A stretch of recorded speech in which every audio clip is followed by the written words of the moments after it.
खाली क्यों आए हो? तुमको तो हमने प्राण हरने के लिए भेजा था ना एक स्त्री के। क्षमा करें प्रभु, वो औरत कालकंडनी से भी खतरनाक है, हम उसके समीप दोबारा नहीं जाएंगे। क्यों, क्या हुआ? विस्तार पूर्वक बताइए। प्रभु, जैसे ही हम वहाँ पहुँचे हमने देखा वो तो बहुत भयानक स्त्री है।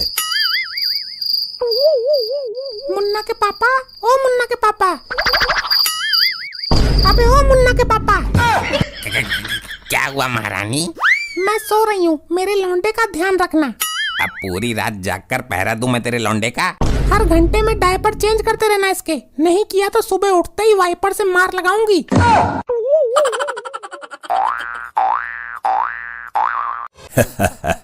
क्या जमाना आ गया, इस छोटी सी औरत को लेने के लिए 2 यमदूतों को आना पड़ा है। इसके लिए एक ही बहुत था। ये देखने में ही छोटी है, अंदर से बहुत खतरनाक है। ये निकालते हैं इसके प्राण, किंतु इसका आदमी हमें देख ना पाए और ना सुन पाए। बैठा बैठा सो रहा है नरमुंड, ये दोनों अंदर कैसे आए? कौन दोनों? यहाँ तो कोई नहीं है। लगता है तुम्हारी आंखों में मोतियाबिंद का पानी आ गया है, तुम 2 फीट के आगे देख ही नहीं सकते। हम तुम्हें लेने आए हैं, तुम्हारा समय पूरा हो गया है। अबे ये कौन है इतनी डरावनी आवाज वाले? कहाँ हैं? तुमको इतने भयानक आदमी नजर नहीं आ रहे? यार ये इसका आदमी तो बहुत डरता है इससे। ये है तो छोटी सी, लेकिन मोटर बड़ी वाली लगी हुई है इसमें। आखिर ये दोनों है कौन? मुझे तो इनसे बहुत डर लग रहा है, लेकिन दिमाग तो मेरे में बहुत है, दिमाग का इस्तेमाल करती हूँ। अब तुम मृत्यु को प्राप्त करने जा रही हो, इसलिए संसार से मोह माया त्याग दो। मैं नू कह रही थी जी कि चाय पियोगे? चाय? फालतू मत बनाना, क्योंकि यहाँ फालतू पीने वाला नहीं है कोई। मैं तुमसे नहीं पूछ रही हूँ। तो मेरे अलावा यहाँ है ही कौन? मारती रहती है, कान की ऐसी तैसी कर दी इसने। यार इसके तो हाथ बहुत चलते हैं, अपने पति की दुर्दशा कर दी इसने तो। जिसने अपने पति का ये हाल कर दिया वो हमारा क्या हाल करेगी? मुझे तो डर लग रहा है। डरते क्यों हो? यमदूत हैं हम, प्राण हरने वाले यमदूत। ये बताओ, मेरे लौंडे का डायपर चेंज किया तुमने? वो मैं करने ही वाला था। अबे क्या है ये? औरत है कि बवाल है? मैंने बोला था ना, बड़ी मोटर लगी है इसमें। अब इसके प्राण तो निकालो किसी तरह से। तुम निकालो, मेरा तो कलेजा कांप रहा है। चलो चलते हैं वापस, इसके प्राण लेने हमारे बस की ना है। आए थे इसके प्राण लेने, लेकिन इसका ये रूप देखकर हमें खुद अपने प्राण संकट में लग रहे हैं। चलो यमराज जी को ही भेज देंगे। जैसे ही हम वहाँ पहुँचे हमने देखा वो तो बहुत भयानक स्त्री है। देखने में छोटी सी ही है, लेकिन जब गरजती है तो राक्षसनी लगती है। उसका पति पता नहीं कैसे झेल रहा है। उसकी अपनी कोई इज्जत नहीं है और दूसरों की इज्जत करनी उसको आती नहीं। लज्जा से डूब मरो, कैसे यमदूत हो? एक छोटी सी स्त्री से डरकर भाग के आ गए। उसका छोटा साइज देखकर पहले मैं भी उसे ढोलकिया समझ रहा था, पर वो इतनी खतरनाक निकली कि उसके प्राण हरने की हिम्मत ही नहीं हुई हमारी। उसका भयानक रूप देखकर तुम्हारे मन में भय उत्पन्न हो गया। चिंता की कोई बात नहीं है, हम स्वयं चलते हैं। गुप्त जी, आप भी चलेंगे हमारे साथ। प्रभु, उसके बारे में इतना सुनने के बाद तो मेरी भी हिम्मत नहीं हो रही है उसके सामने जाने की। गुप्त जी, क्षमा करें प्रभु, क्षमा। आप मनुष्यों से डर रहे हैं? ठीक है प्रभु, लेकिन जाने से पहले मैं उसके बारे में कुछ जानकारी हासिल कर लेता हूँ। जल्दी इस लैपटॉप नामक यंत्र से पता करो कि ऐसी कौन सी शक्ति है जो इसकी रक्षा कर रही है और जिसके कारण ये इतनी भयानक लग रही है। प्रभु, वो शक्ति है मायावी। क्या मायावती? ये शक्ति है या इसकी माँ? मायावती नहीं प्रभु, मायावी। मायावी नाम का एक तांत्रिक है जो इसकी रक्षा कर रहा है, और जब तक वो तांत्रिक है इस औरत के प्राण कोई नहीं हर सकता। ऐसा क्यों चित्रगुप्त जी? प्रभु, इस मायावी तांत्रिक ने अपनी माया का प्रयोग करके इस औरत के प्राण एक शोकेस के अंदर डाल दिए, और जब तक वो शोकेस नहीं टूटेगा ये मरेगी नहीं।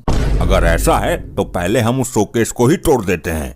कैसी कलयुगी औरत है आजकल की, प्राण भी शोकेस के अंदर सजा के रखने की चीज होती है क्या? इस शातिर औरत ने बहुत दिमाग से काम लिया है गुप्त जी, क्योंकि कोई ये अंदाजा भी नहीं लगा सकता कि प्राण ऐसी जगह भी हो सकते हैं। तो प्रस्थान करते हैं प्रभु भूलोक के लिए, पहले उस मायावी तांत्रिक से मिलते हैं।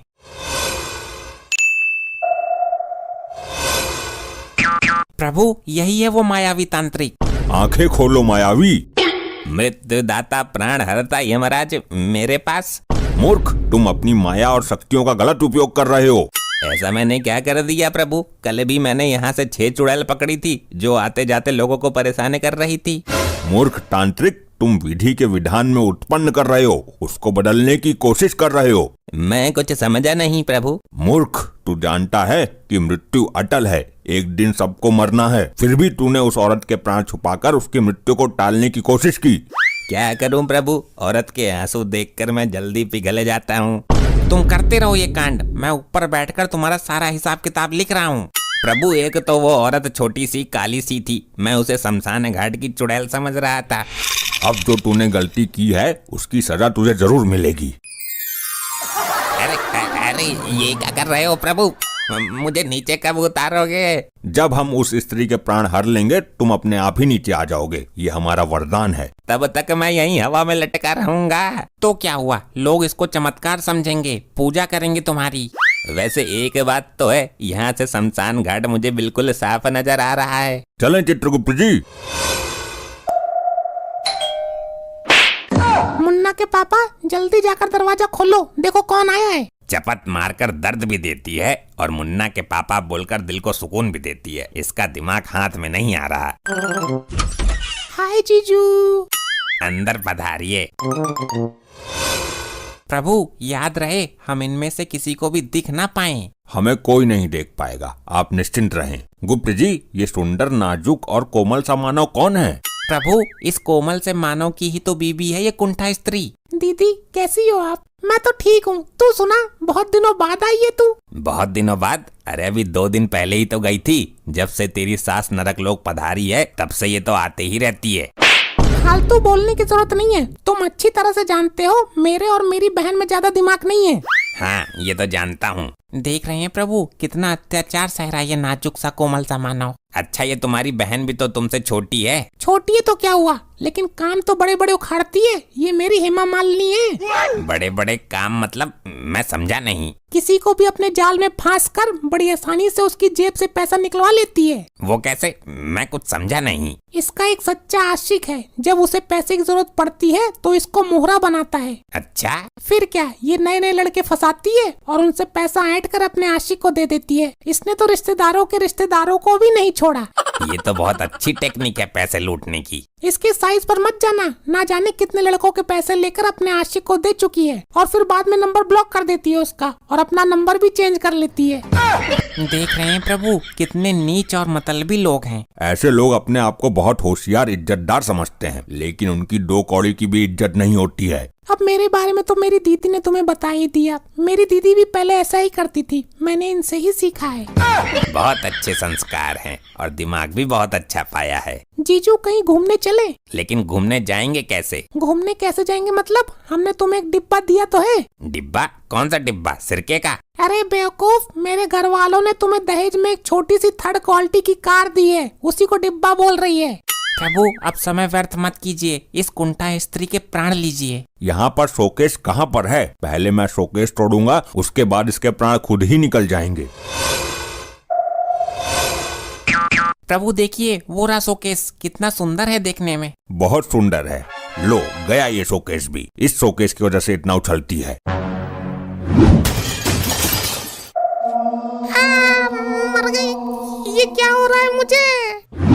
दीदी क्या हुआ आपको?